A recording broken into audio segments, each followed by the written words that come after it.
So guys, nabalitaan nyo na ba? Meron palang bagong laro na ginawa si Jandel. Kaya pala ilang linggo ka na wala sa Grow a Garden. So guys, ayan, nabalitaan ko nga na gumawa siya ng game na ang pangalan is Plants versus Brainrots. Parang Grow a Garden versus nila Brainrots ang datingan. So guys, ito nga siya, itong Plants versus Brainrots. Ayan. So ito siya. So, meron na siyang 179,000 na naglalaro. So, itatry ko siya ngayon kasi nagulantang ako kasi meron na siyang event sa Sabado. Ayan o, meron na agad siyang update sa Sabado, 8 PM. Mas maaga. Ay, naku, mukhang may bago akong abangan na. So, try natin mag-join. Ayan. Uy, para siyang Grow a Garden din ah. So, eto siya. So, ito siya guys. Ayan. So, punta na tayo dito. So, mag-aano tayo? Bye! Ito ang unang fruit natin, cactus seed. So para siyang Plants versus Zombie. O, paano to? Dito, ipaplant ko siya dito. Ah, ito pala.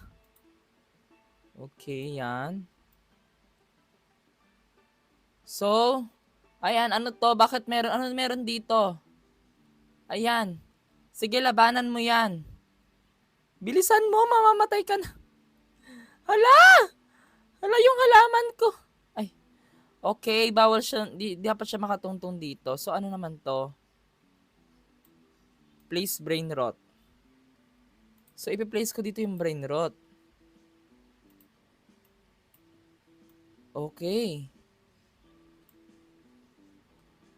Oh, okay. Kailangan ko magbaril-baril. So, bili ulit tayo. So, meron pa lang 200. So, I think isa pa nito. So, tanim ulit tayo. Para mas malakas. Bilisan mo! So, hindi na mamatay yung halaman ko. Hala, ang hirap naman ito. Hindi naman siya mamamatay. So, wala. Hindi ko siya makakuha kapag ano. Okay, gano'n na pala kadali. So, wait lang. Mukhang na-excite ako laruin tong Plants versus Brainrots na to. By the way, kung may pangarap ka palang Robux, ayan, comment ka lang dito.